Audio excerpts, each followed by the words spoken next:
to drill rap or mumble rap, now having an opportunity to sit down and listen to words. You know, for them, I'm pretty sure it was like, what is this? We're listening to the music now. So for me, I feel like that's a great time for hip hop. And out of that back and forth between Drake and Kendrick, we have had lyrics just become a big part of the game now, to the point where the industry artists that are being pushed by the industry, like Ice Spice and a lot of other people, have been dropping projects that have been tanking.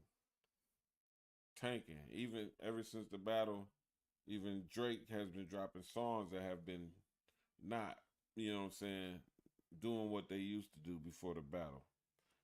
And with that came the lyrics side of the game, because the way that Kendrick Lamar broke down the lyrics. I mean, really gave him a real run for his money when it came to the play on words, to where he had double and triple entendre, sometimes quadruple entendre. You can interpretate whatever you wanted to interpretate from Kendrick's bars throughout that battle. And he brought the art form of hip hop. What hip hop truly is, the essence of, I'm not going to say hip hop because, again, hip hop is the whole culture wrapped up, whether you rapping, your fashion, and all that. That's all a part of hip hop.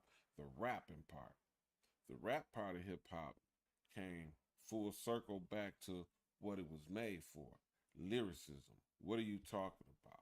How original are you when it comes to doing what you're doing? That's what the rap part of hip hop has always been about: lyricism and keeping it real. You know, of course, we have creative rhymes. Back in the day, we had the Joski Loves. We had those type of artists, just like the artists today that make music that dance to. We've always had music to dance to. Let's not get it twisted.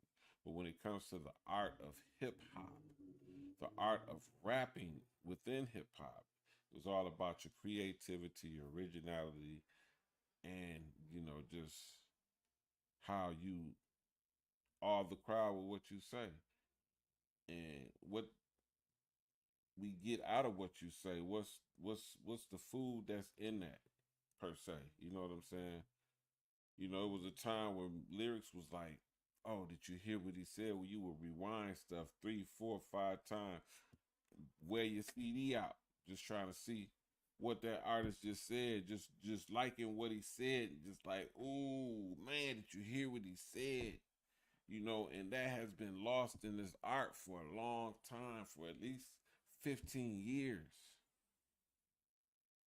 That has been lost in this game for a long time, and it's mainly part of the reason why Drake, for me, this is my take on it, why Drake had became the artist that he became within the game, because other than him, and you got Future, you got 21 Savage. I'm not taking nothing away from those guys, but most of their music was party favor music, you know what I'm saying? Or just street wise music.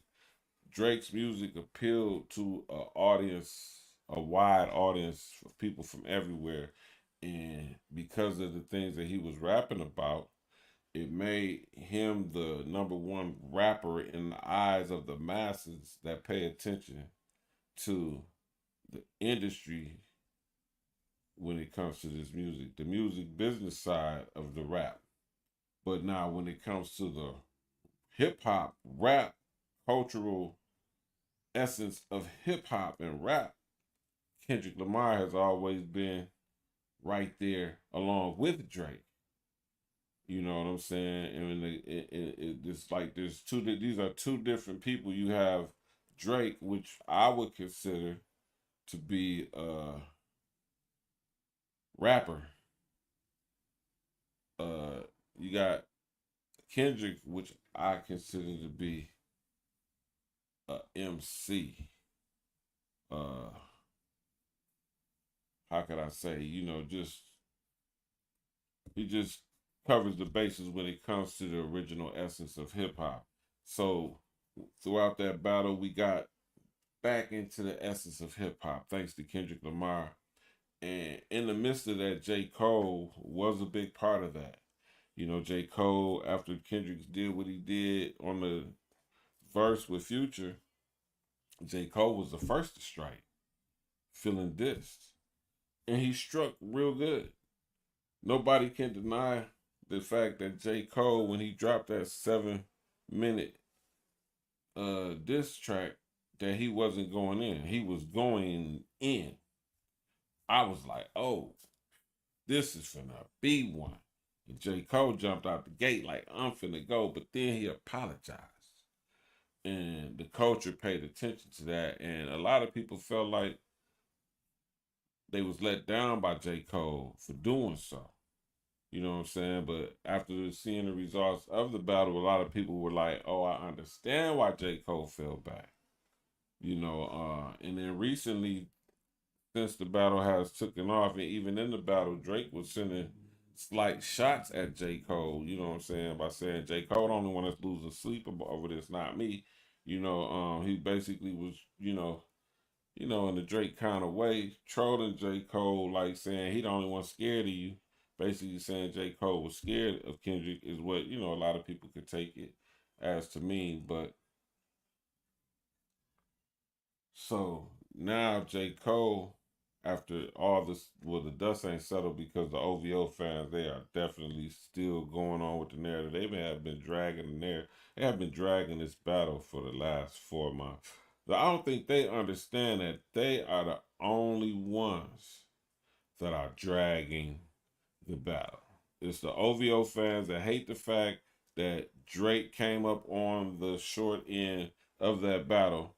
Those are the only ones that are consistently keeping the drama of the battle. Like Drake and Kendrick hasn't really said much. It's the OVO fans. I don't see Kendrick fans out here making a whole bunch of messed up narratives to support their, their candidate or whatever you might call it. It's a lot of the Drake fans. And I just wanted to put that there. But now that it's kind of settled down and J. Cole can now kind of respond to everything that happened, this is what he did. He has this song called Port Antonio, which is interesting to me because I'm like, what does that even mean? Is that like a port that, I'm going to dig into that. But let's listen to the song real quick. This is Port Antonio by J. Cole. I'm going to listen to it and I'm going to give you commentary as to what I hear probably every 4, 8 bars or something. So just bear with me. Let's get it cracking. Hey, look, like, subscribe, follow, hit the notification bell. Everything that you have to do to get, us into the algorithm so that we can grow our followers. We are on a mission to get our first 1,000 followers. You know what I'm saying?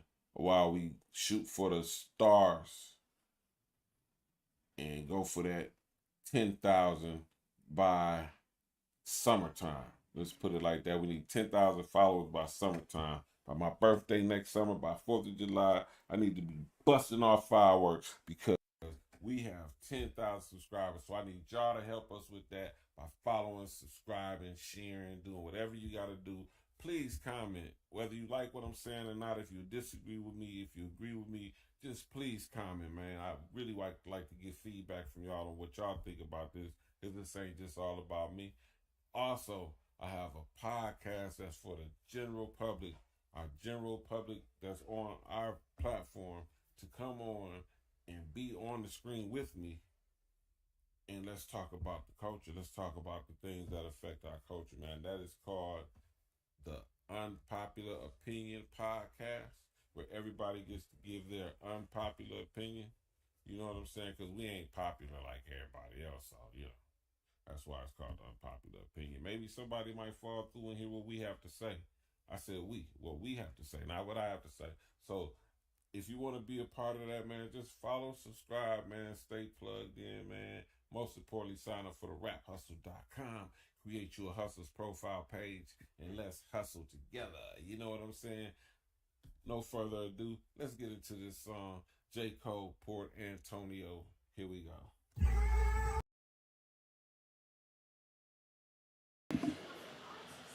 Yes, sir. Yes, sir. It's your boy Rico the Plug. Check one, check two.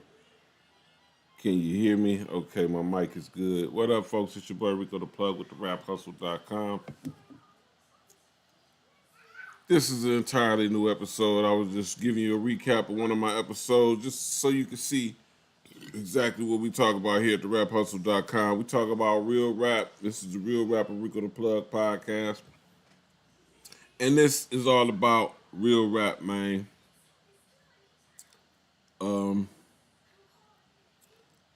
As we all know, Ovhoes are in shambles. That's right. You heard what I said. The Ovhoes are in shambles.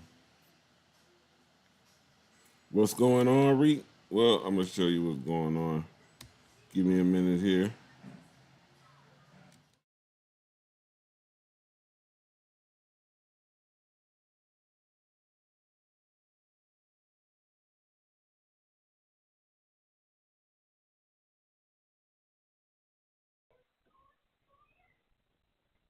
Give me a minute to explain. All right, give me a minute to explain what's going on. As you know, Kendrick Lamar has beat the brakes off of Drake in a rap battle, and it's a lot of fans and associates of Drake that don't like the results of that battle. So, in an attempt to save face for their darling rapper, there seems like they're on a campaign to make Kendrick look like the bad guy for winning. Imagine that. Being the bad guy because you won a rap battle. But what am I talking about? Ebro, Hot 97, did an interview with an artist out of the OVO camp by the name of Skepta.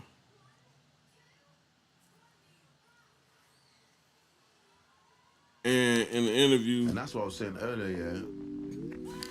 It's at my worst where I think of this real profound stuff. Like, bullet from a gun, I said, like a bullet from a gun, it burns when you realize she was never able. In this interview, this guy Skepta is basically stating the fact that Kendrick Lamar went too far in disrespecting Drake.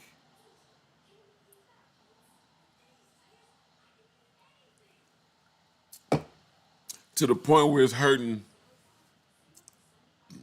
the deals that Drake has. Pretty much is what I got out of it. Now, I don't know about y'all, but the way I see things, and I got a pretty good visual when it comes to mental, perspective. The way I'm looking at things is that Drake is in trouble.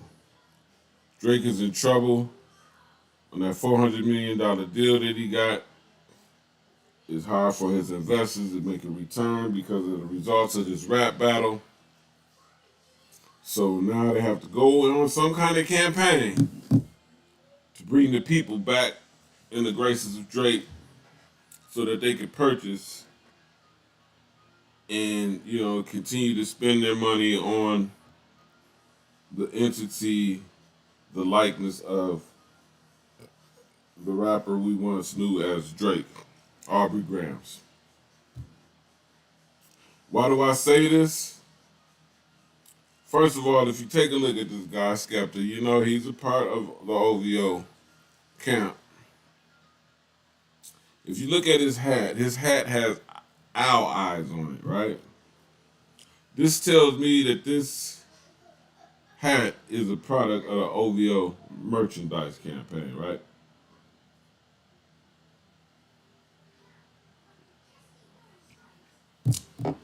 Excuse me. So, with that being said,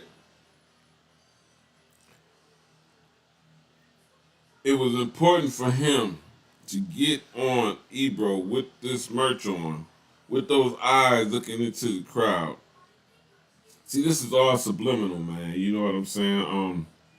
Of course, Drake is humiliated to the point where he's not going to come out and have conversations with anybody right now because he don't know what to say or do at this point. You know what I'm saying? And he's proven that. So let's get other people within the camp, within the associates that we have to go out on a campaign and make a campaign that says that Kendrick is a bad guy for what he did to Drake in this rap battle. Keep in mind, Drake is still alive. Drake, nobody touched a barrette on his head. You know what I'm saying?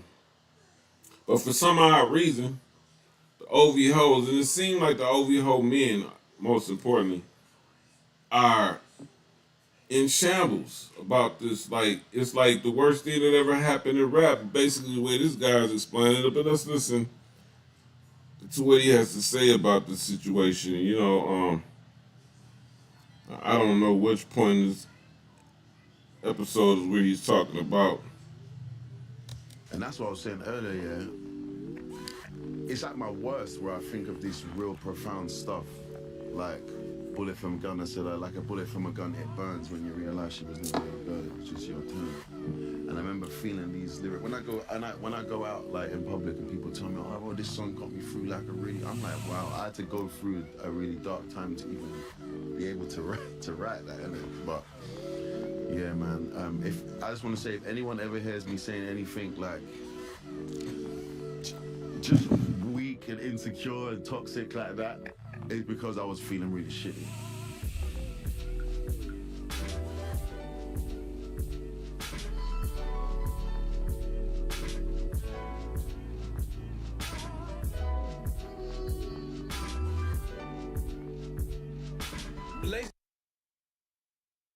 Hold up, as I walked away, I guess on this little pre-clip, this guy just said if anybody hears him say anything weak and insecure for some reason, I forgot what he said, but from the clips I've seen and what we about to witness, you said a lot of things that's weak and insecure. So I'm calling you out on that, skeptical about what you're talking about. Let's get into it. Ladies and gentlemen, we are here. It's the Ebro Show, man. Skepta's on the couch. I am. Yo, man, how are you? I'm good. I'm back on the music run again. You know, I did that like Konnichiwa rollout before, which was great. You know, but Phenomenal project. thank you. But yeah, my visa. Things get complicated. Yeah. It got taken away, so I had to like, you know, jump through some hoops, get some reports, figure that out, and but I'm back, and I'm back on a music run, which is good. You know, I got the track with Flo Milli. Fire. Yeah. And I like how you don't rap it till the end of the record. You kind of give the lady something in the beginning. You know what I'm saying? But then you get to the bars at the end. I like that. Bro, I keep it 100. I wasn't even supposed to do that second verse, but Flo's verse was so crazy. He was like, I gotta get something. Yeah, her verse was so crazy. When she hits that the True Religion, Greedy, Heart Cold, I think I needed that. When it starts going, it started getting crazy in it, and I was like, no way. I need to do something. But yeah, man, it feels good to be back. You know, I feel like a lot more people are in tune to what I'm doing right now, and yeah, it feels like I'm at home now, man, in the States, man. So I want to play some classics today. Remind people of the discography. We're gonna play the Flo Milli record too. You also had what's that shit? Diligent. Yeah. That's some shit too. Yeah, that was fire. That's fire too. That just came out this year. So that was 2024? Yeah. Yeah, I started because you know with TikTok and that, man, I was figuring out how I do it. You know what I mean? Because I don't think that an app should come and take me out. You know what I mean? No apps in the history of time, no genre of music has come out and taken me out. So when I saw TikTok, I was trying to think about how I wanted to do it. And so what I did is I broke that Diligent Gas Me Up track. I broke it up into like 5 parts, and I filmed music video snippets, and I dropped them all at separate. So I dropped like the 4th snippet first, and then after I dropped like the second. So it was like different pieces of the track that people were hearing, and then I brought it out. So I thought that kind of like it was even though it's like a really good like rap record, I feel like it was like my first like TikTok song. You know what I mean? But yeah, do you forget that you're like a battle tested legend out here? Like, do you forget that? Like, do you like? I know you know, but like when you're going through your creative process, and like I hear you say, no app is gonna take me out. I'm like, Yeah. of course not. Like, you're you. Of course not. You No, just but gotta figure it sometimes it out. feels like it's happening though. Yeah. Like, and as an artist, you definitely like you're at the mercy of these things to an extent. But new apps or new ways of promoting your music or new equipment, technology comes out, and some people just fade. Some people just like the best of the best. It's happened to a lot of the best of them, So at the same time, with me, like I'm definitely always looking about how does how do I do this thing? You know what I mean? So I feel like that was my first test at like TikTok. And I did it in my way, and that track I just got off tour from Australia, and every time I press play on Gas Me Up Diligent, they was going crazy. No, it's It a was thing. losing it. It's a thing. Yeah. Well, and I think we are living in a time where, and I mean, you've watched it. Everybody's watched it. Everybody thinks that this thing is easy. So many things, right? Everybody thinks they can make music, they can rap. Everybody thinks they can host radio show. Like everybody got a thing. Everybody got a thing. And so there's so many things. So many things. Everybody got a thing. And it's hard to maintain, right?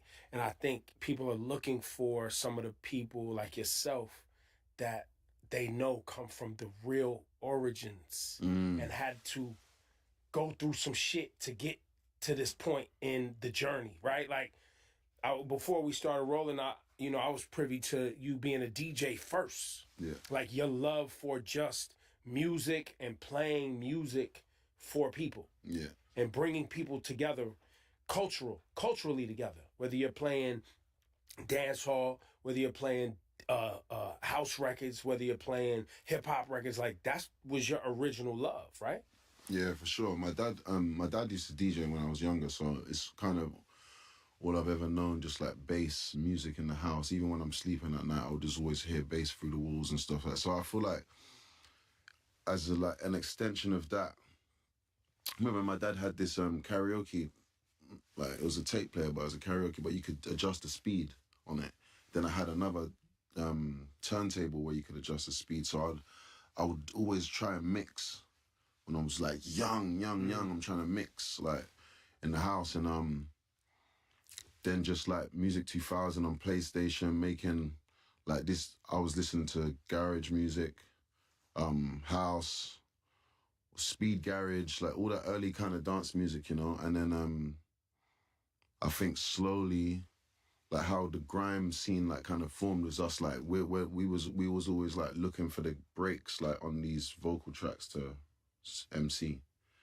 So after the singing's done, you'd find that little bit and then you'd MC there and then stop when the singing comes. So I think after a while of like finding those breaks, we just started, on these programs like Music 2000. I think I was working on Cubase at the time as well.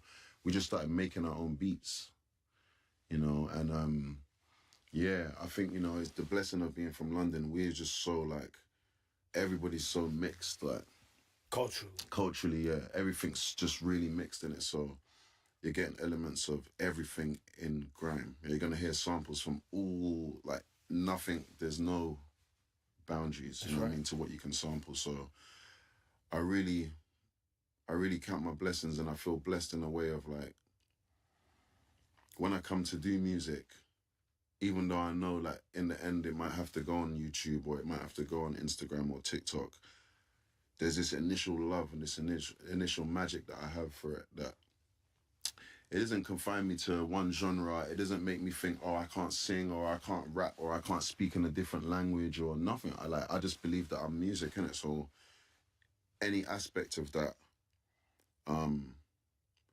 yeah, I'm just really enjoying now. Like, I'm DJing the house stuff. Mas tiempo. Yeah, mas tiempo.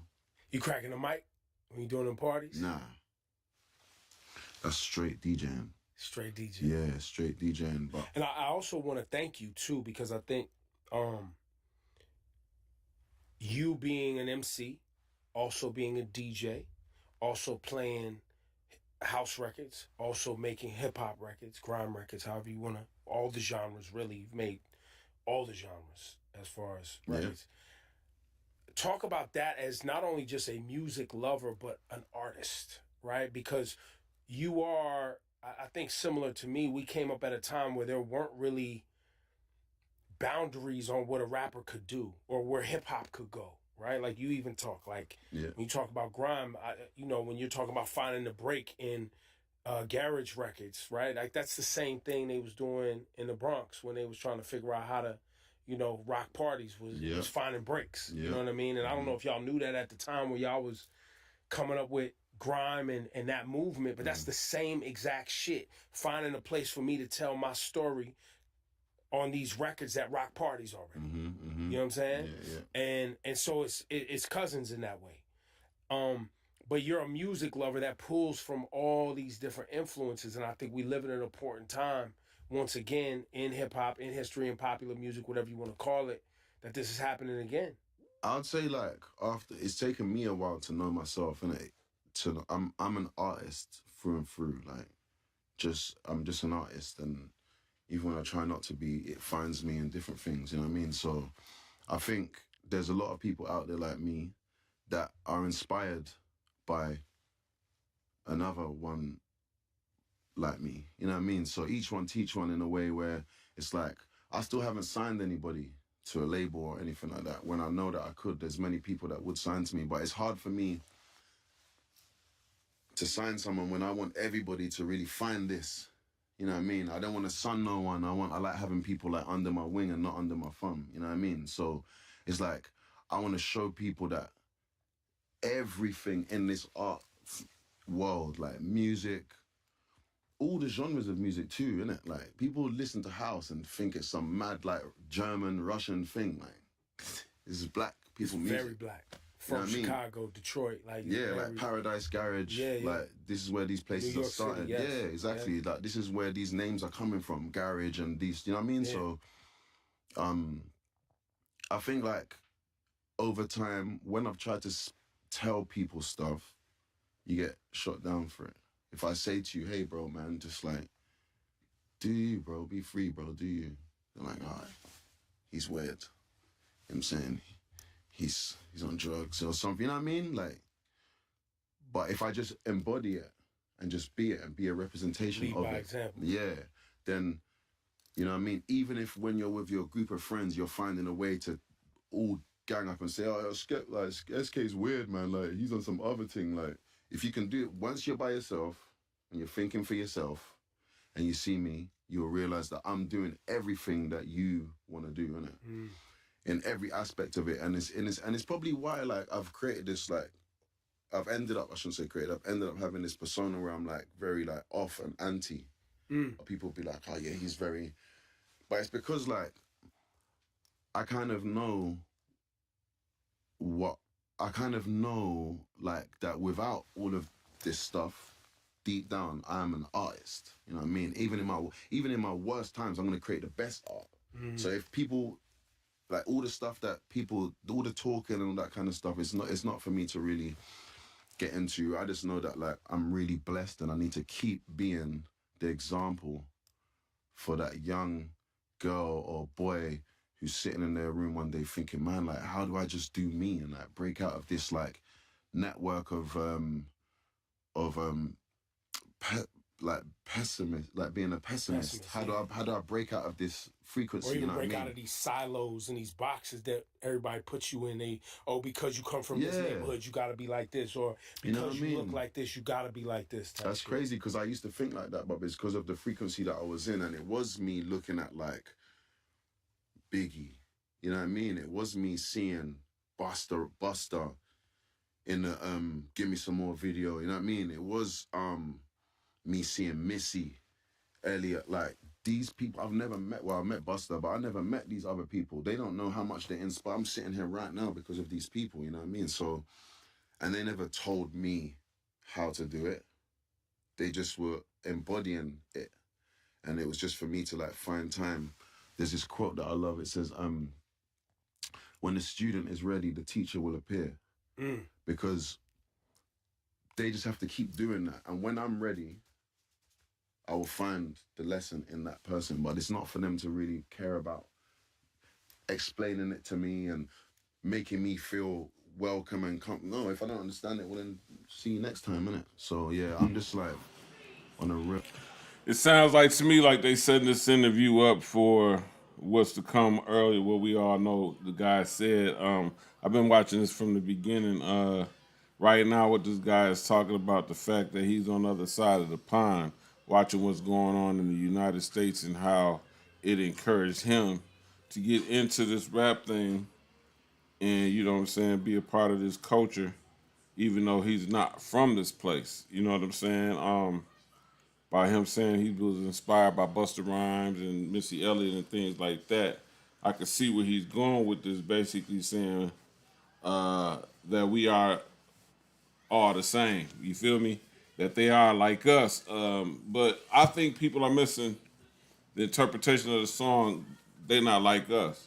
They're not like us has nothing to do with what demographic you came from. It has nothing to do with you not from where I'm from. It has nothing to do with that. It has a lot to do with your mentality.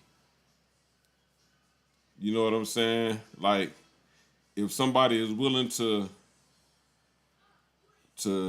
rip their moral fiber apart just to be something, you know what I'm saying, to just throw their morals to the side for fame and stuff, as opposed to somebody who has the integrity enough to keep his dignity, you know what I'm saying, and his morals.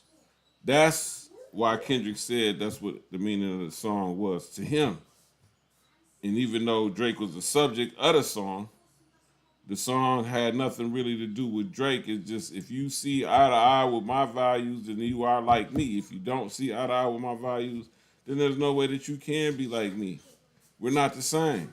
It don't make a difference what side of the pond you're on, but it seems like that's what this guy is setting this conversation up for.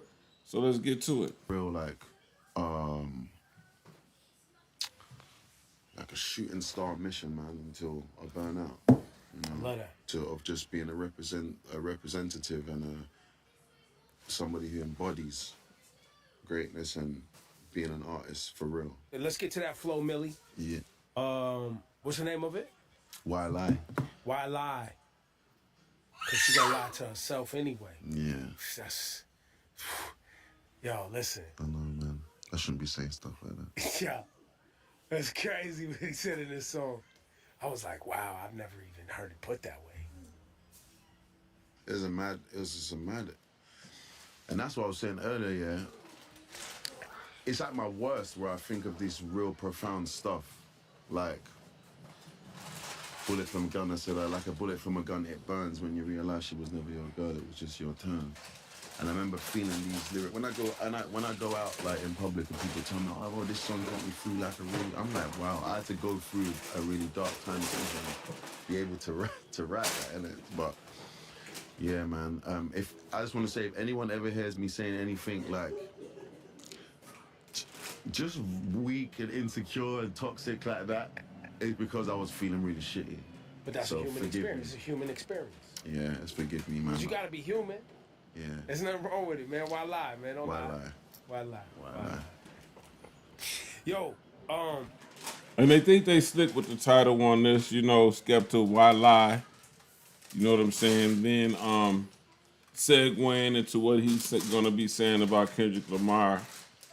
You know, you got to pay attention to the media, read between the lines, and you can see what they're selling. Like, obviously, this guy is OVO affiliated. He got an OVO hat on. You know what I'm saying? Like, you can tell all Drake's supported by the brands that they have behind them. Man, baby!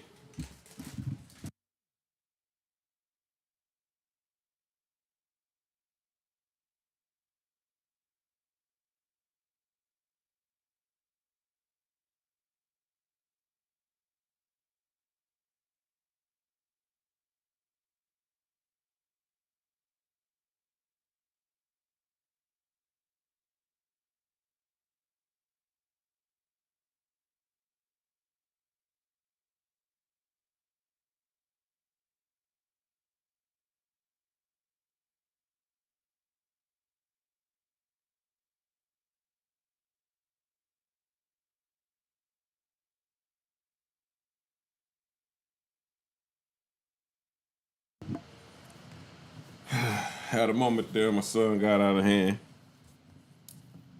But yeah, they're setting it up, man. Why lie? Pay attention to it. Let's go. I wanted to play, man. You said you're on a shooting star, and obviously energy popped in my record. I popped in my mind. I played that record. You and WizKid, man. Yeah. You guys have phenomenal records together. And during this period between Konichiwa and today, you've been very active in going to Nigeria and building and performing. And, you know, like, while you may not have been putting out albums per se, you've been very active, though. Yeah. Talk about what that's done for you just as a human being, being able to do that work and touch down. And I think you rhymed about it on a song, buying land in Nigeria, and really, Hey, man. yeah. I think like me, I'm an immigrant growing up in London, you know. Obviously I'm born there, mum and dad are not from there, but I'm growing up there, and I'm growing up in London in them times there in the 80s, 90s. There's a lot of questions that you have in it. Like, I'm not understanding how my house is. All right, man. I don't even want to watch this shit, man. I can't really understand this guy, man. Look, bro. Trying to get my motherfucking podcast on. I pulled this up thinking it was just a clip, but obviously it's the full fucking interview. I don't want to watch the whole interview. I'm not gonna lie to you. I can't really stand the accent. You know what I'm saying? That's not because he's not from the United States. It's just because, you know, sometimes some dialects are not cool for the ear, man. You know what I'm saying? So it is what it is. But I don't want to watch that guy. I just really was trying to get to the point where he was talking about Kendrick Lamar. Who's their favorite rappers? Like, some of the rappers that I would say are like the original. You know what I mean? Yeah. They're probably thinking, "Wow, this guy's like old." Like, you know what I mean? Because he's heard Ain't Safe, he's heard Grease Mode. All these tracks is like 3-6 bounce and flow. You know what I mean? So I guess it's gossipy, though. But it's hip hop. like, did the flow? I always reference the production style in my grime records, like the half, like lyrically. That was the first time I kind of did that flow. Like, I guess it's gossipy, though. But it's hip hop. Epic battle goes on in hip hop in 2024, something like Here we go. Here we go. yeah. As a fan of hip hop, were you able to enjoy it? As a fan, yeah, cause I come from grime, so we're touching all the time, and Young guys straight battle and we talking would crazy. say crazy stuff to each Crazy. other. Yeah, but I don't know. I think that it's changed. Now we get into why they made this fucking interview, man. Like, bro, the media is something else, man. Like, when people pay for this, it is cool because we sell services here too, so I understand. You know what I'm saying? You gotta, you know, go with the people who pay. But it's obvious to me that this, you know what I'm saying, like putting this guy out here in the media with this OVO hat on and then ask him this question.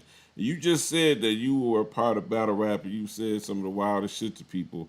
So how the fuck could this battle affect you to the point where you feel really disturbed about it?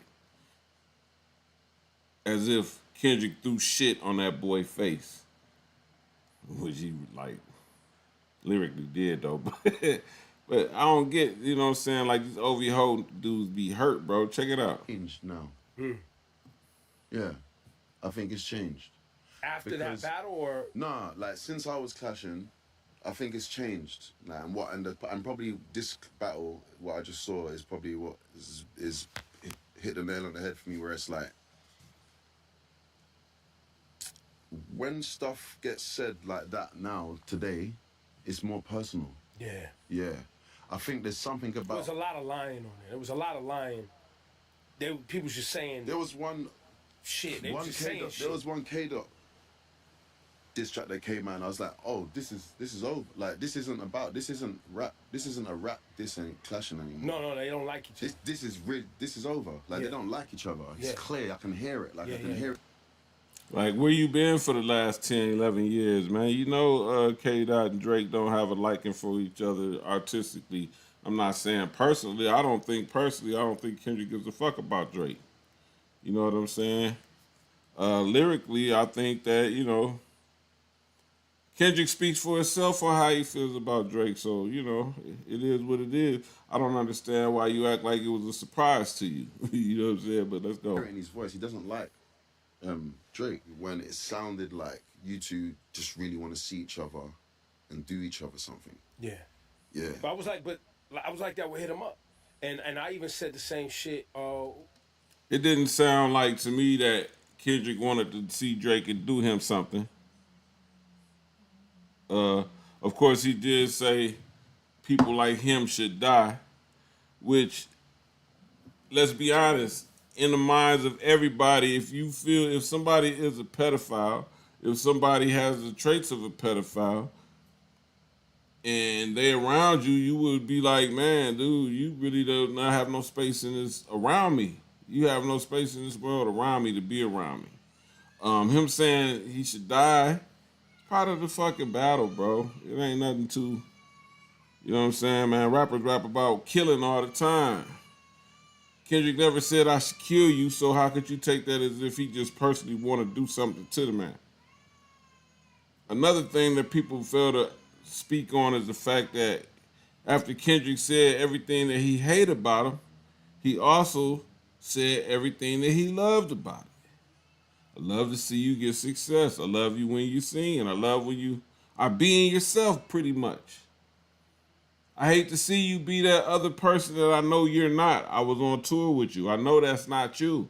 I was on tour with you at the beginning of your career. I spent a lot of time around you to know that this act that I see now is not you, fam. So in the sense of being not like us, bro, somebody who is 100% authentic would never switch up and be something different all of a sudden. That's weird. And the way you carry yourself talking to 14-year-old girls on chatting with them in their text box about boys and these girls ain't your daughter, it's weird. It's weird. Keeping communication with them until they turn of age to consent to have sex with you and then want to be the first person in their face when they do turn that age is weird. It's weird. It don't make a difference if they just turned 18. You've been talking to them since she was 14 years old.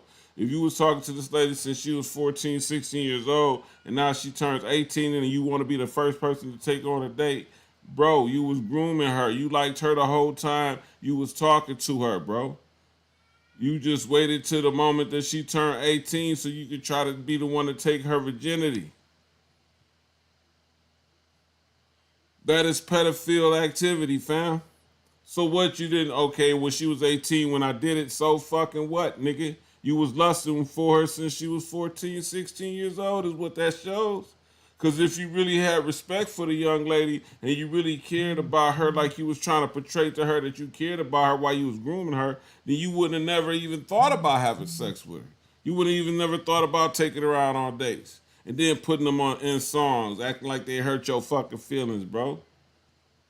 So it don't make a difference at what age you might have went on a date with them, or you know what I'm saying, bro. The fact remains that you're a grown ass man and you target younger women to groom. So imagine this: Drake's been around for almost 15 years. He's been tied to some you know what I'm saying, some of the best female celebrities. But none of that, nothing ever like solidified relationship wise between those older women that he dealt with at the time. And now we see a Drake who's just going from woman to woman or lusting for people's girls and stuff like that. And it's only because you're the type of guy who can't really keep a woman. Because once a woman finds out you really lame, you really a sucker, give a fuck how much money you got. They don't want to be around that lame ass shit. And that just is what it is, man. A bitch will tolerate you for a minute until they just feel like they just can't tolerate it no more. Like, so what you did for me, all right? And that goes for, dude, you know what I'm saying, your homeboys in a relationship too. You could be hanging out around us for a while before we realize that, bro, you got some old weird shit going on in the background. And now we don't want to fuck with you no more. It is what it is. Just because somebody is a friend with you right now don't mean they're going to be associated with you later on in life, man. How many of us has lost friends throughout our lives, man? If you never lost a friend, then shit, you ain't really lived your life. So for these people to try to act like Kendrick Lamar was just a bad guy for what he said about Drake, well, it's a diss. It's a diss song. These are diss songs. Shit. The word diss is derivative from the word disrespect.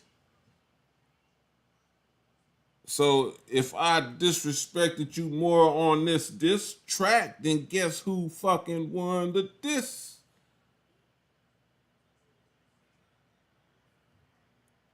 You say you're a battle rapper, you should understand that.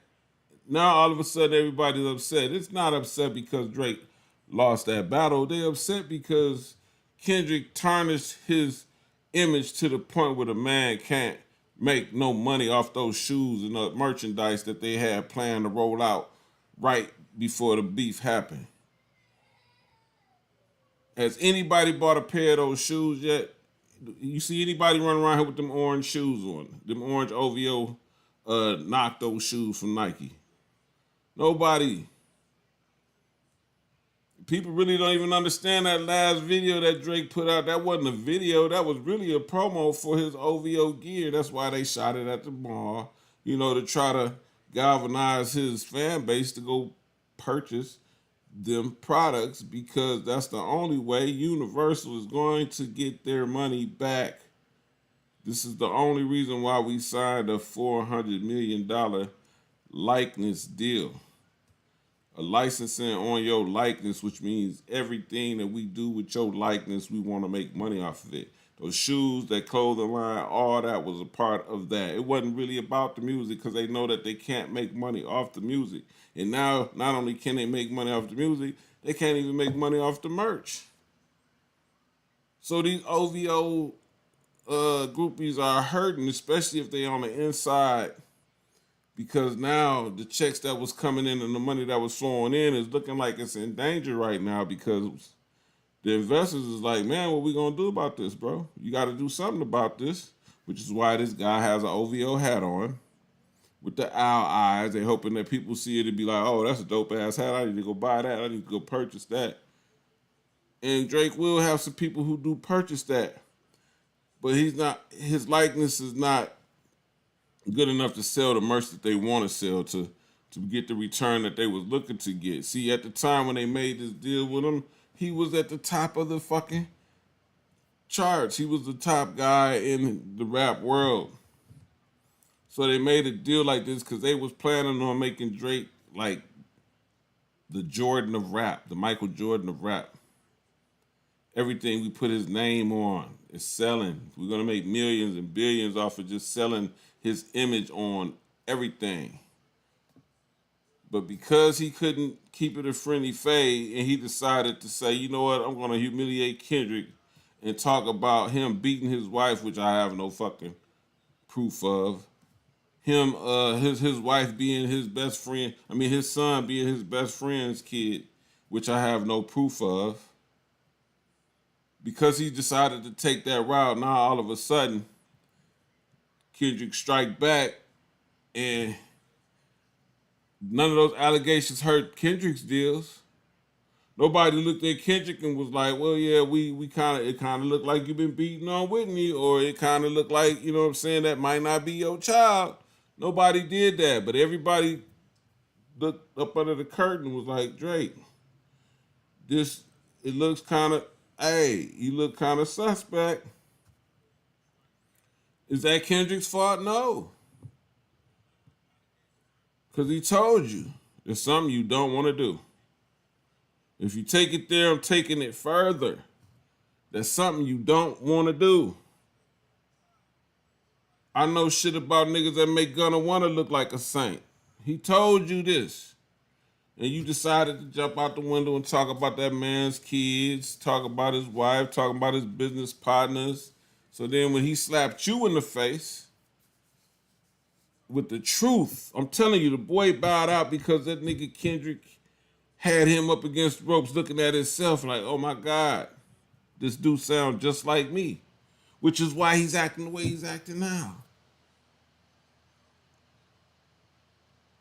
Don't say he's trolling, because who the fuck is he trolling right now with the acting like he's acting the way he's acting? Only person he's trolling is himself. You trolling your own image. You making it worse. Kendrick ain't said shit else since motherfucking May. It's November. And here we are listening to the Ovhoes cry about Drake losing a fucking rap battle. They making it worse. They're making it worse for him. He's losing every time they open their mouth. Ovhoes open their mouth. The more y'all open your mouth, the more his motherfucking image get tarnished, man. But let's keep it moving. Check it out. When Pusha T and Drake was doing their thing and he said the shit about 40, I was like, nah, I don't like that. I don't like that shit. Now listen to this man. So, when Meek Mill said something about 40 having MS, that was worse than when Tupac said he fucked Biggie's wife. You love that? You love when Tupac said, that's why I fucked your bitch? You like that? But because he said something about a man who's a part of a man's camp, because again, this nigga, you brought my people into it. When he was beefing with Pusha T, he brought Pusha T's wife and kids into it.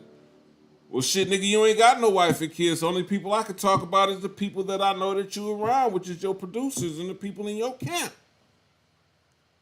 We do know things about them. What you expect to talk about somebody else and nobody else is supposed to talk about you? That's some hoe ass shit. That's some Karen ass shit. That's like some female shit, bro. That's like a Karen harassing a black man, and then when the police come, she turns around and says, he's harassing me. Make it make sense. It don't make motherfucking sense. And to see these men crying for another man that's damn near 40 years old, man, it's crazy. But it's a telltale sign of how the industry moves. What you're watching is the industry moving. I'm guaranteeing you, if there was no checks involved, if there was nobody signing no checks, Ebro, none of these motherfuckers would give a fuck about Drake losing a fucking rap battle. He ain't the first person in rap that lost a rap battle. This ain't the first rap battle where shit has been very disrespectful. What are y'all talking about, bro? Because it's a soft-ass nigga from Canada, we supposed to, oh, well, let's not beat him like we beat our own. Fuck him and fuck them, nigga. If they can't handle the motherfucking pressure, they not like us, they don't need to be a part of our culture, period. Point blank, nigga. Be a fan and leave it at that. It's like being a fan of wrestling and then saying, okay, I'm finna jump in the wrestling ring. Then as soon as you get slammed on your ear, you crying about the shit. The fuck is you here for? Let's keep it moving, man. Shit, I don't like that shit. I don't like that shit. That nigga sound like Rico from Billy. I don't like that shit, man. I don't like that shit. All right, nigga, I just found out you a Jew. Is that why you ain't like that shit? Because he talked about another Jew, and we know you Jews stick together, man. I'm not saying the J word. You know what the fuck y'all call yourselves Jews. You a fucking Jew. That's it. Y'all call us niggas. It's okay to say nigga, but it ain't okay to see Jews. See, this is what I'm talking about. This is the fucking double standard shit here. We can say niggas all day, but we can't say Jew. He can talk about Kendrick's folks all day, but he can't talk about him. The fuck who y'all owe? So the Jews is always the victims, even though they the ones that start the shit. Same shit that's going on in Israel and Palestine right now. They're mad because the world is waking up to this shit. But then there's people who are like, nah. Then you see like the battles, the URLs and all that type of shit. You're like, whoa. It goes far. Okay. Maybe you know what? I had to stop that right there. This nigga just acted like he ain't been a part of the culture for years. And then there's people that's like, you see the rap battles and shit, and I'm like, man, come on, Ebro. You've been watching rap battles your whole fucking life, nigga. You've been in the radio for years. You know how disrespectful rap gets, bro. Quit acting like you new to this shit, bro. That's how you know the check's been sent out. Cause just like a couple months ago, bro, when Kendrick was spanking that boy ass, you was right there laughing with us. Now you like, nah, I ain't like that. Get the fuck out of here, nigga. That's a check. Nigga, a check will make you change your mind every time. What is age? No. No. We're gonna hit it though, bro. We got time. Even if they cut the cameras off, we're gonna figure this out. Do you know what I think it is? Huh? They don't even know what it is. Even if they cut the cameras off, we're gonna figure this out. Nigga, what is it that you trying to figure out, man? You trying to figure out why a rap diss battle is disrespectful? It's disrespectful. Fucking first, disrespect starts with D-I-S, nigga. A diss song is D-I-S, nigga. It's diss, nigga. It's disrespectful. What are you trying to figure out? It's supposed to be disrespectful. I don't understand what y'all talking about. Because they are in positions where they are both the biggest. They are both really big, yeah. Have major deals, major cahoots with major companies, right? Listen to what he's saying now. This is the part that I'm telling y'all about. This is why these niggas is complaining. Watch what he says. Talking to each other like this is looking crazy. Like that's a good point. You're calling him a word, but this guy's signed to thing. So now, how can they sign a man that is being accused of this thing? Bingo. There you go. Main reason why I got the Ovhoe hat on. You said this about a man that is signed to this thing. How could they sign this man who was said to be this thing? The dude was already signed. Kendrick brought it to the light that the man has pedophilia behavior. Now the world is looking at him cross-eyed. This deal is already signed. Them shoes were supposed to drop the week after the battle started. The shoes dropped, nothing happened. The deal is fucking in shambles. This is what I'm hearing you say. Check it out. So now the things that, when I was clashing in grime, we never had nothing to lose. There you go. This is what I'm landing now. So when we're saying things to each other, you could call me anything in the world. I'm not going to lose a Nike deal. Right. I'm not going to not be able to put food in. That'll probably even get me more money because we'll go. You hear what he just said? That's a telltale sign of why he's here saying what he's saying with an OVO hat on. I'm not going to lose a record deal if you disrespect me and I'm not signed to these labels, to these different entities for these deals. But you have to think about that shit before you choose your battles, bro. That's why they say choose your battles wisely. He should have thought about that deal before he jumped out the window and said that Dave Free was fucking Kendrick Lamar's wife. You should have thought about that before you said Kendrick was beating his wife. You was trying to paint the picture that Kendrick was just a woman beater. He's not here to save the community. He don't even do anything for the community. He beats his wife, which all turned out to be wrong. Which when you dig deep and you find out, man, Kendrick been doing shit for the community since before he was even in the music game. And continued to do it throughout his music game. Kendrick and his wife been together since high school. They have living very good together. Whether they married or not, it don't make a fucking difference. Nigga, you don't even have a girl. So all those lies that Drake put out, because they didn't go anywhere, now Kendrick is wrong because his lies, if they were lies, worked. Make it make sense, bro. There it goes. That's that Jewish versus black mentality. If you a Jew, you can't say nothing about them. If you a black person, you can say every fucking thing about them. We don't give a fuck. The black person is a whooping pole of society. Man, look, that shit over with, bro. This shit over with, bro. Go to the show and do the clash on the stage, and more people are paying and rare, you know what I'm saying? So, and then another thing that really irks my nerves is the fact that it's black men.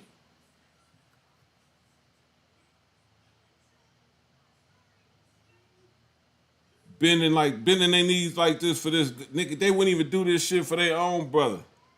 If this man brother got in a rap battle and got beat, he ain't finna go oh man, that was so disrespectful. Bro, nigga, that's part of the fucking game.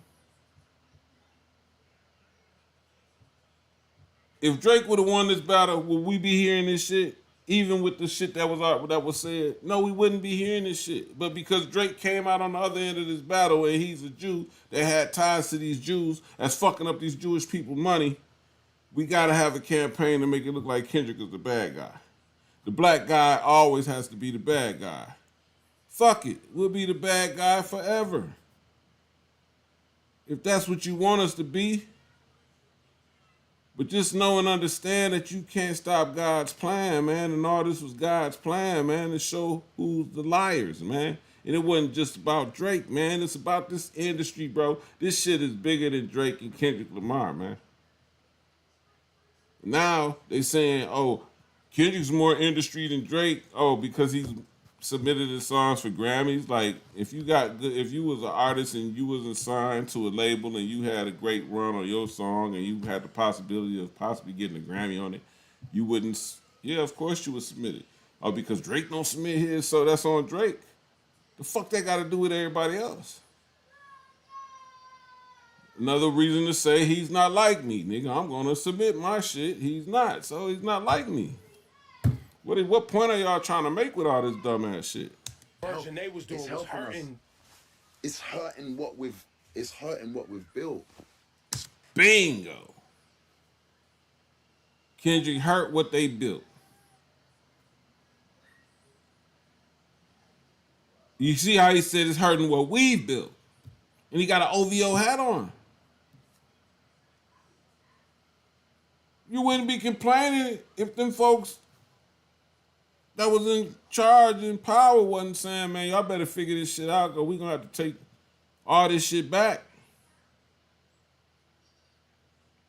So here we got a guy that's not even from the United States trying to tell us how something that we created over here, something that was created from the streets, something that was created through battle rapping, that, oh, it shouldn't be so disrespectful because it's hurting what we got over. Nigga, we don't give a fuck, bro. Fuck you. Do pop music, bro. You sound like you Rastafarian. Do some reggae music, bro. Fuck out of here with this. Y'all niggas is hoes, bro. It's hurting what we've all built this whole time, like you two, man. If you don't like each other, just link up and speak and just talk to each other, or don't. This nigga sound like somebody dad trying to, you know what I'm saying, look, you boys are gonna have to get along, man. If you get similar lock y'all in the room so y'all can talk it out, whatever y'all gonna do, just don't make it public no more, cause you're killing us over here. You're hurting our pockets, man. Can we stop? That's what it sound like you saying to me, bro. We don't give no fucks, bro. Drake is very disrespectful, man. I don't give a fuck cause you niggas who like his songs cause he can sing you niggas to death. Man, look, y'all sound like some females to me, bro.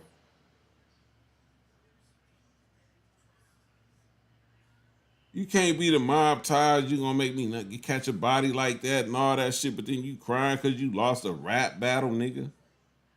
But you up $400 million. I was the last thing I'd be, well, okay, fuck it, I lost the rap battle. Okay, congratulations, Kendrick, you won. That's what I would do.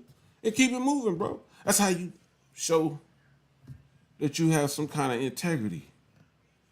Drake don't have no integrity, fam. Drake is a bitch. A 40-year-old man with ponytails, barrettes, and bobos in his fucking hair, fam. Oh, Snoop did it, yeah, when he was younger, nigga. Snoop came out like that. That's how we know Snoop. We don't know Drake for that. We know Drake is a clean-cut boy from Canada who likes to sing and harmonize to the women, and he's good at doing that. We don't know Drake for getting niggas knocked off and mob ties and all that shit, bro, because that is not you. Because you can pay motherfuckers to do shit, that don't make that you. Because once your money go out, nigga, and you can't feed them wolves no more, guess who they gonna eat, nigga? They gonna eat your ass, fam. And this was happening. Your motherfucking money is being threatened. And them niggas who was around you living comfortably, some shit's changing around there. And them niggas don't understand the changes either. So they like, man, hell, we got to get back where we was at, bro. hey, look, man, by any means, man, let's just go out here and make it seem like Kendrick is the bad guy. Like, Kendrick was, like, everybody's saying, first of all, before Kendrick even responded, y'all was talking about he can't whoop Drake, he can't do this, that, Kendrick ain't gonna see shit, he ain't bap, woo, wop the bam. Now y'all like, oh, he's such a bad guy. Y'all turning him into boogeyman. Y'all making him the boogeyman, bro. It's like y'all niggas don't want to see Kendrick coming. That's what it sounds like now. And y'all don't understand that this not making Drake look good at all. This making him look even worse. Like, why you got grown men speaking for you, bro? And why, as a grown man, would you speak for another grown man and how he's feeling? Academics sit up there and talk about how Drake's feeling and what Drake's thinking all the fucking time, but he always say he hasn't talked to Drake. So how the fuck you know how he feeling? How would you know how a man feeling if you never talk to him, but you online every day talking about this is what Drake's thinking and this is what he's thinking and he's doing this and that, but you ain't talked to him? Bro, what's cap, bro? You either talking to this man or you getting paid by this man to make this motherfucking shit up. Because as a man, bro, that ain't my motherfucking business, bro. How that nigga feeling about him getting his ass whooped, bro? Shit, ask that nigga. Unless he gonna come on here and let me interview him and ask him, nigga, then shit, fuck him. That's how a real man gonna think about it if he ain't getting paid, nigga. That's not my business, bro. Just feel sorry for Drake. Let's see what he do to get out of it. And if he's my favorite star, I'm still not finna be like, oh man, well this, I'm not finna do that, bro. That man clearly got his butt whipped, bro. He clearly disrespected first. All this shit ain't gonna get him nowhere, bro. Speak to each other but all this stuff you're saying to each other, for the rest of everyone else who is waiting in line for the doors that you've kicked open. Who the fuck is he talking about? You waiting in line for the doors that somebody else kicked open? If the door is kicked open, there's no reason to wait in line. The line on either nigga you coming in. That's how when you kick a door open, that means the motherfucker is open. Everybody can come in this bitch because it's off the hinges. You can't even close the door no more. That's what kicking the door in means, bro. Just for your information, bro. Kicking the door in means that the door is off the hinges and you're not even able to close this motherfucker no more. So if a door is being closed on Drake, then he never kicked that fucking door in, bro. He's just a fucking puppet, a pet. Period. Point blank. Pussy ass nigga. Church. These doors are shutting on us right now, bro. We're looking crazy out here. That's why I didn't like that. It was good until they started sounding so like it just sounded crazy, bro. Skeptic. He don't even know what to say. It was good until they started sounding like what, nigga? Like they was disrespecting each other in a diss battle? Come on, what the fuck? Weird, he got his arms crossed, looking like he hurting. Like, man, shit ain't fair no. Drake talking about he gonna have to cut my motherfucking pay by $50,000 because it ain't coming in like it used to. And I don't like this shit no more, man. Like, it was just good just about 6 months ago until he opened his mouth to disrespect the Kendrick. Y'all should be at his ass about that. Like, why you say something about that man wife, bro? We wouldn't be in this position if you didn't say nothing about them. The man told you don't bring his family into it. You did it anyway, and look what it got us, my nigga. That's what you're supposed to be doing, but I guess because he's your big homie. If Drake's your big homie, nigga, you need to reevaluate yourself first and foremost, nigga. Your big homie got barrettes and bobbles in his fucking head at 40 years old, bro. It's not the big homie that anybody would want to follow, especially if they from the life. Especially if they about that life. Can't no grown 40-year-old man with barrettes, ponytails, and nothing send me to do a motherfucking thing. But beat the shit out of him and take everything he got out of his pocket for even playing with me like that. Like, bitch, who you talking to? But again, it goes to show you that most of these niggas will do anything for money, bro. Besides, keep it real. Man, I appreciate you coming back outside and like you said earlier in the convo, you know, I always see you, it's always love, but I know you don't sit down and do a lot of talking, so I appreciate you. No, I don't. Nah, I know. Y'all may not hear from him Always again after this for a long time. He gonna look back at it and be like, I ain't like that. I ain't like I said Nah, that. it's cool, man. It's cool. You know, interviews with you are chill, man. Yeah, see, that's what I'm saying. Why is this guy who's never ain't been in the videos, ain't been doing no interviews for a while, don't like doing interviews, all of a sudden you're doing an interview and your main points is really about y'all losing motherfucking contracts over there at OVO. That's what it sound like to me. I don't give a fuck what you talking about. The key words is that the boy is losing his Nike deal. That's what I'm gonna go with. That's what I'm gonna say. OVO is in shambles because Drake is being threatened of losing his deals because he cannot get that money back to those people who fronted that money for him.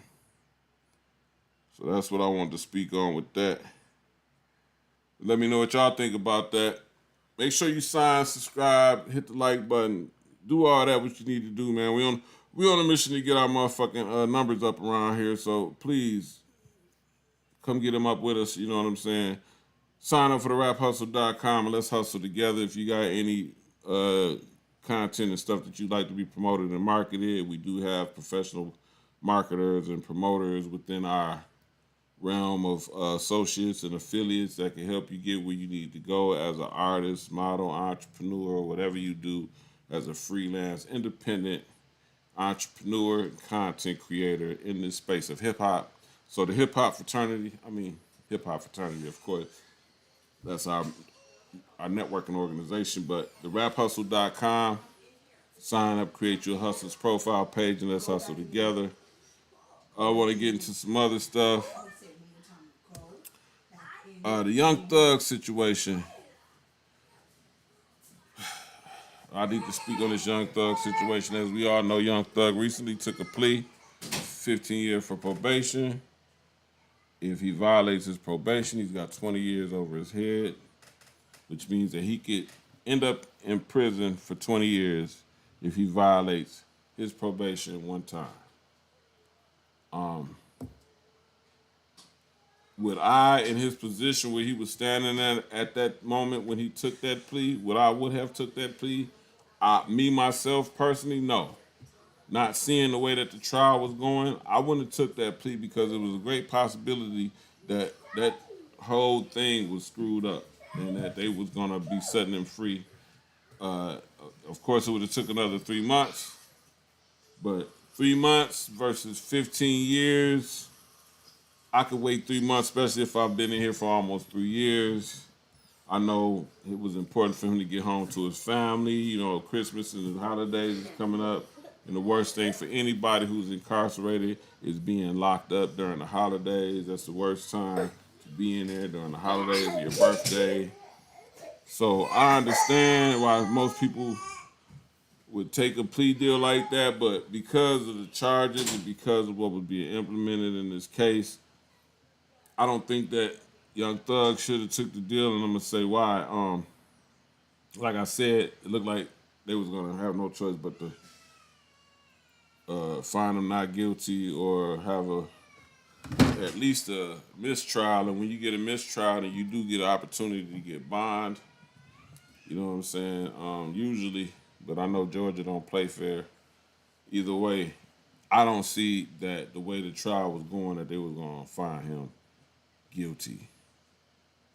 You know, so by him taking that plea deal, it was some stipulations stating that he can't be within the Atlanta area for 10 years. He's got to do community service. He can't rap about gang stuff. And this is the point I want to make, you know, so if I have to do 4 shows a year for community service, and these are benefit concerts to prevent kids from being in gangs, that means that I can't perform none of the music that I've made before this case.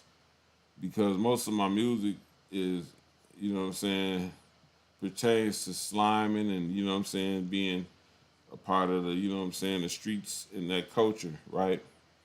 Pretty much with the way this plea deal is set up, you not being able to make those type of music no more means that you have to make a whole new catalog of music that will be representable for these benefit concerts that you have to do. And then those music will have to be either something close to gospel rap or, you know what I'm saying, some conscious rap, which I'm not saying that he's not able to do it, but that's not what his image is, and that's not what his crowd, his fan base is looking for him to put out. So I believe that Young Thug is in a space, a creative space that is a challenge to his. It's a challenge to his ability to make music the way that he likes to make music comfortably, because now he has to walk on eggshells when he's creating that music. Now, he could write music for other people to make money by writing and getting other people to say what he can't say, but you still have to do these benefit concerts. So that means you have to drop some kind of music that pertains to help these kids get out the streets, get off drugs, get out the gang, and you know what I'm saying, not even want to go towards it. So I'm interested in seeing the new music that Young Thug puts out, and how he navigates that, um, and if it'll allow him a spot to where he was at before he went down. You know, that's interesting. That's an interesting thing to watch. I know it's been a lot of AI songs being put out saying this is Young Thug's new music and stuff. And that's another thing about AI that we don't like, is the fact that you don't know what to believe no more. You know what I'm saying? But it's cool. I just don't. I'm interested in seeing what Young Thug's new music is gonna sound like. I'm not gonna lie to you, because of the fact that he can't make it. He can't get high and make music no more, because that's a violation of his probation. You see what I'm saying? Can't rap about gangs and drugs and things like that, because that's a violation of his probation. You can't be around felons. So what the videos are gonna look like? I don't know. I just think that Young Thug put himself in a position to lose when he was really, even though he was locked up, and from his viewpoint at the time, it didn't look like he was winning because he was locked up. But if he would have just waited that 3 months and got a mistrial and then got bond, and then, you know, see, because a mistrial a mistrial the first time with your key witness claiming what he claimed is an indication that when they do come around with a second trial, that you might beat that. You know what I'm saying? Because the key witness is unreliable. We can't even use him no more.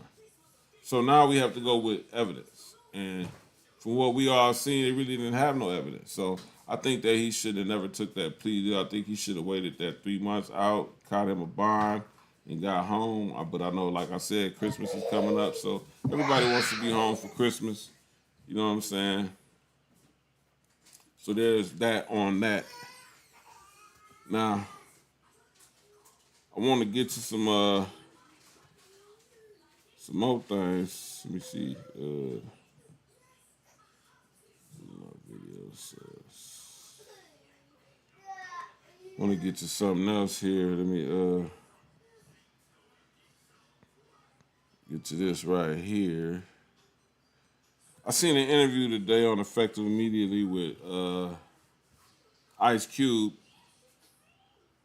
and I liked the interview. I really, you know what I'm saying, I really appreciate, you know, hearing what Ice Cube had to say, you know what I'm saying, especially pertaining to this whole beef between Kendrick and Drake, you know what I'm saying, and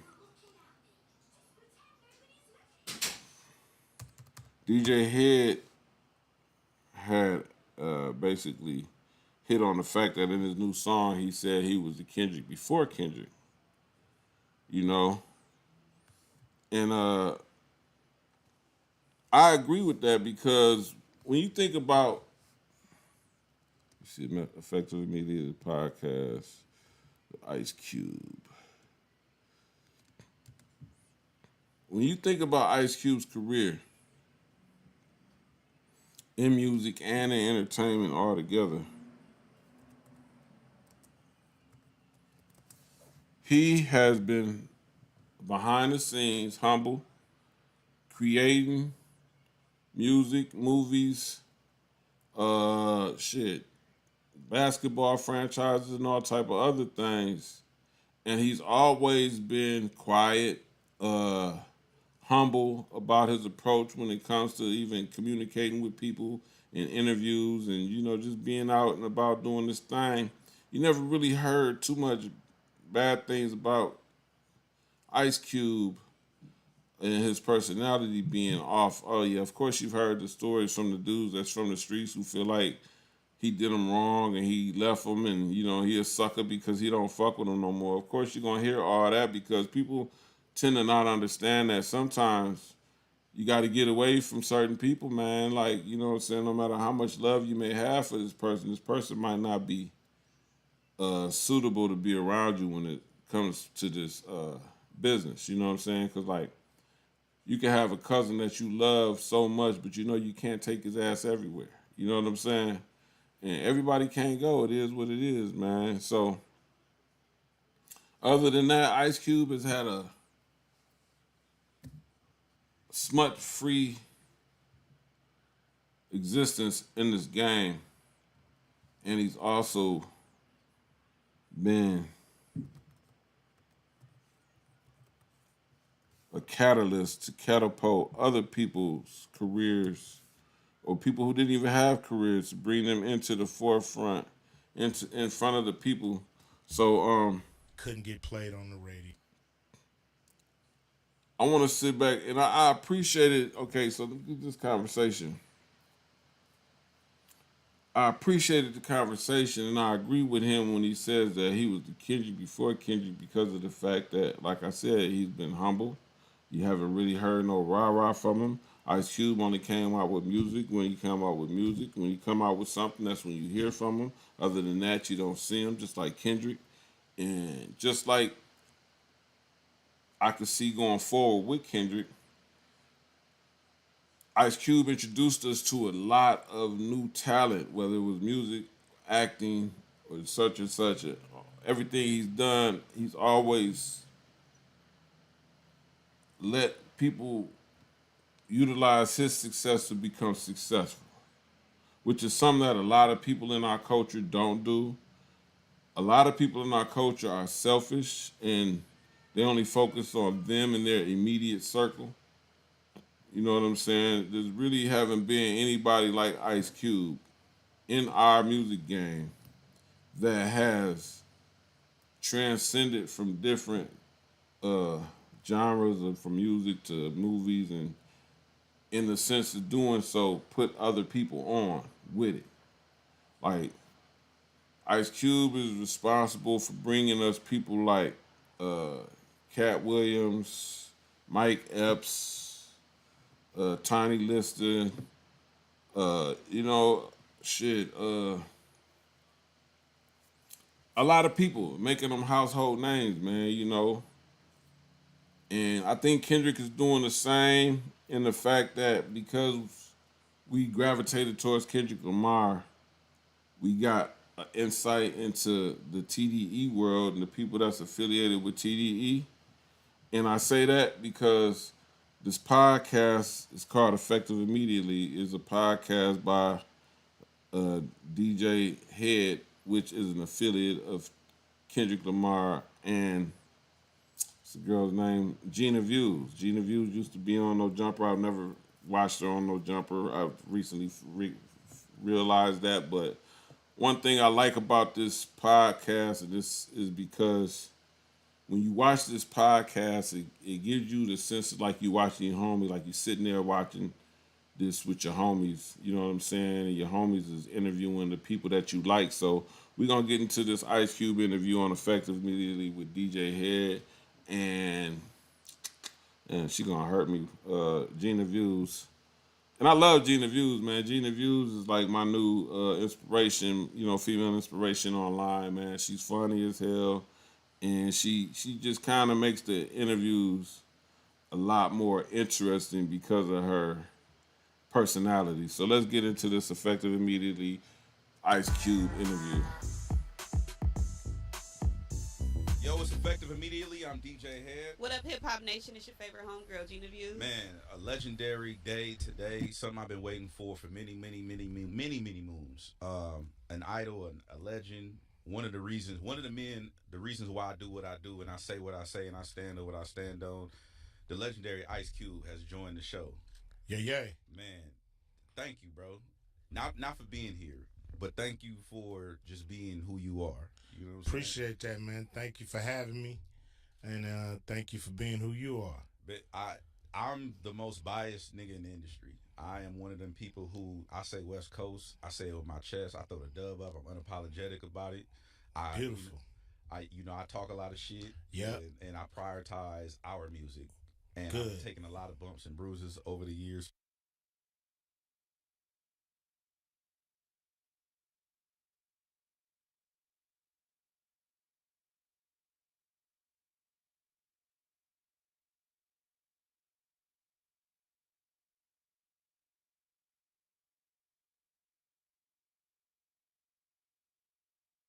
For being the biased, you know what I'm saying? It's cool. But I felt the need to do that because of what y'all kicked off. You know what I mean? And I remember seeing that shit, and that was it meant a lot to me because I'm gonna be honest with you, it didn't resonate with me until I got into the business and I realized how hard it was for us on this side of the map. So that's kind of where I want to start. I've talked to Warren about it. I've talked to Dog about it. Like, has it always been, from your lens, has it always been difficult for a West Coast artist in the music industry? If you could imagine your ideal way.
Yeah. Don't nobody Because really they play cruise, defense no more. they cruise. I got an hour to play. I'm cruising. That doesn't start to become a thing. Like, well, there's always, if you win the championship, multiple games, so you can. Thing was starting to creating that space. What initiative? 90. We scored 60 points in his last game, or 5. Somebody come to me and say, we are looking for, because I'm a true artist that's doing a lot of different things. I'm not looking to make money off of a new artist. So, I feel that. Yeah. What about because you gave us Chris Tucker and Mike Epps. So what about? Yeah. Ooh. So hold on. He be talking that shit. That's why I said I like that. I like when you talking that shit.